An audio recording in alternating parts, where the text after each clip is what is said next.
नमस्कार दोस्तों, जय जोहार। मैं कौशल तिवारी और बिहनिया संझा में आपका स्वागत है। भारतीय जनता पार्टी और कांग्रेस के मैनिफेस्टो को लेकर चल रही बहस के बीच राजपूत समाज का आंदोलन उफान पर पहुंच गया है।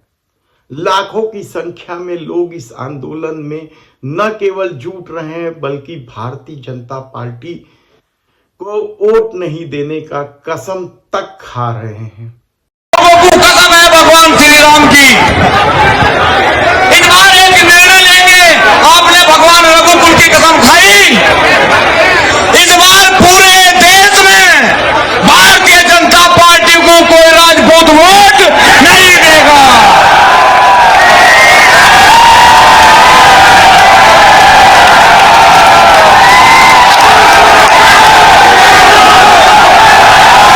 दरअसल मामला गुजरात से शुरू हुआ था, जहां देश के प्रधानमंत्री नरेंद्र मोदी के सबसे खास करीबी मंत्री पुरुषोत्तम रूपाला ने राजपूत समाज पर ओछी टिप्पणी की थी। उन्होंने यहां तक कह दिया था कि अंग्रेजों के खिलाफ राजपूत क्षत्रियों ने घुटने टेक दिए थे और अपनी बेटी तक सौंप रहे थे। इस मामले ने इतना तूल पकड़ा कि अब आंदोलन गुजरात से निकलकर राजस्थान और उत्तर प्रदेश तक जा पहुंचा है। मध्य प्रदेश, छत्तीसगढ़ में भी इसका असर अब दिखाई देने लगा है, तो महाराष्ट्र में भी अब आंदोलन की रूपरेखा बनने लगी है। मामला है, राजपूत समाज सिर्फ पुरुषोत्तम रूपाला की टिकट काटने की मांग कर रहा है, लेकिन देश के प्रधानमंत्री नरेंद्र मोदी की अपनी ठसक और धमक है और शायद यही वजह है कि अब मामला बिगड़ चुका है। या यूं कहा जाए कि यदि रूपाला की टिकट भारतीय जनता पार्टी काट भी देती है तो उन्हें राजपूत समाज का वह समर्थन नहीं मिलने वाला है जो मिलता रहा है। सवाल सिर्फ पुरुषोत्तम रूपाला का नहीं है। सवाल इस दौर में कई उठे हैं। पंडरिया में साहू समाज भी आंदोलित रहा है। वहां भारतीय जनता पार्टी के नेताओं ने साहू समाज के बड़े पदाधिकारियों के खिलाफ विषवमन किया था। तो छत्तीसगढ़ में सिर्फ साहू समाज की बात नहीं है बल्कि अब यादव समाज भी लामबंद हो रहे हैं और यह आंदोलन क्या मध्य प्रदेश भी चला जाएगा, क्योंकि बिलासपुर की एक सभा में विष्णुदेव साय यानी छत्तीसगढ़ के मुख्यमंत्री ने वहां के कांग्रेस प्रत्याशी देवेंद्र यादव को लठैत बता दी। और इस समय कांग्रेस पार्टी में सांसद के प्रत्याशी बड़े बड़े लठैत बना जागिने आप उनके बिलासपुर के भी जो कांग्रेस के प्रत्याशी वो भी बड़ा लठैत थे शायद ना। और इसका जवाब देते हुए न केवल देवेंद्र यादव बल्कि समूची कांग्रेस ने पत्रकार वार्ता लेते हुए यहां तक कह दिया कि यह यादव के स्वाभिमान के खिलाफ है या यादव समाज को गाली देने के बराबर है। और इसे लेकर अब भारतीय जनता पार्टी बैकफुट पर आ गई है। लेकिन यादव समाज क्या आक्रोशित हो गया है और नए तरह से अब लोकसभा चुनाव में न केवल बिलासपुर में बल्कि दूसरे लोकसभा क्षेत्रों में भी इसका असर पड़ेगा।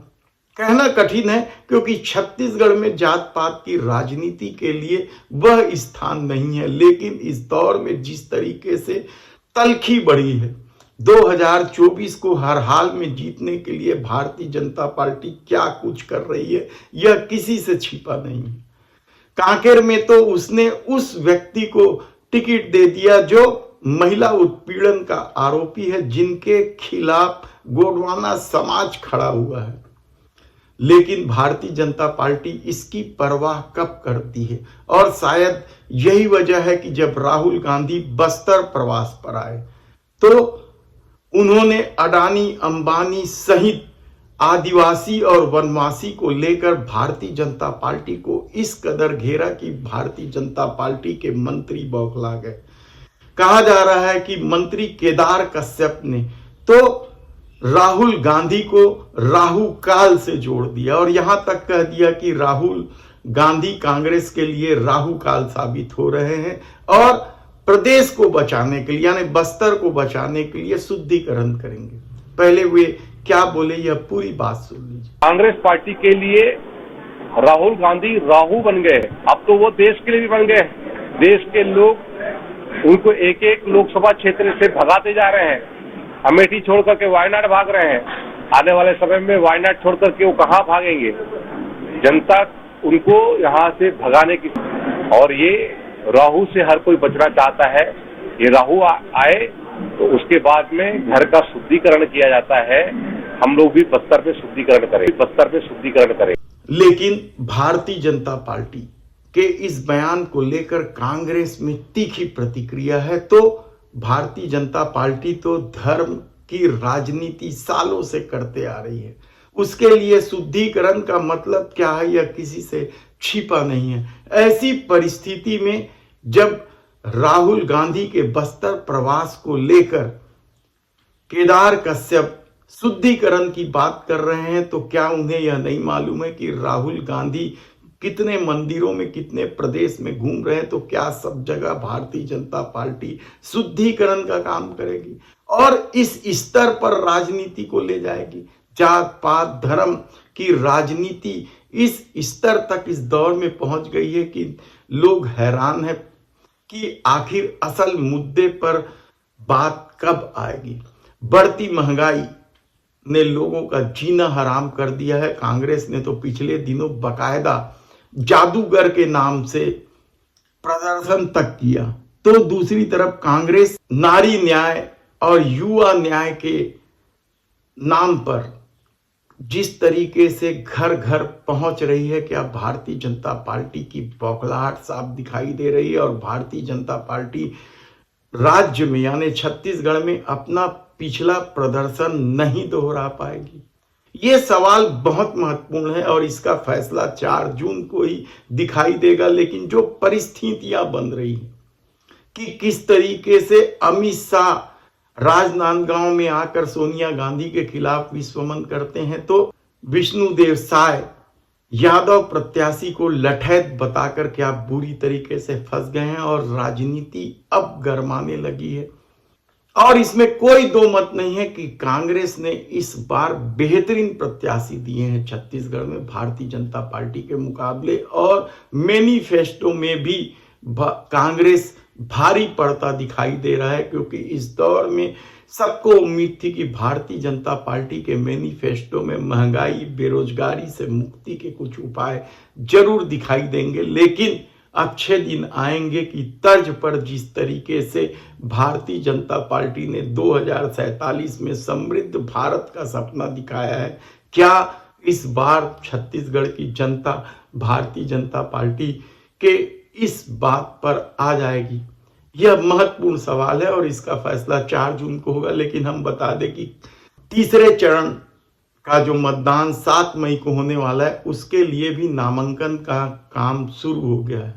छत्तीसगढ़ की राजधानी रायपुर में भारतीय जनता पार्टी के प्रत्याशी बृजमोहन अग्रवाल ने बड़े तामझाम के साथ कल नामांकन दाखिल किया और कांग्रेस के बहुत सारे नेता कल भारतीय जनता पार्टी का दामन थामे। कांग्रेस ही नहीं, जोगी कांग्रेस के भी नेता भी भारतीय जनता पार्टी में प्रवेश किया है। ऐसी परिस्थिति में 19 अप्रैल को जब बस्तर में पहले चरण मतदान होगा तो क्या उससे कुछ रुझान का पता चलेगा, या फिर 26 अप्रैल को राजनांदगांव, महासमुंद और कांकेर में जो चुनाव में मतदान होंगे उसके रुझान से बाकी सीटें प्रभावित होगी। क्योंकि इन चारों सीटों पर भारतीय जनता पार्टी की स्थिति बिगड़ते जा रही है और कांग्रेस लगातार बढ़त बनाते जा रही है, कहा जाए तो गलत नहीं होगा।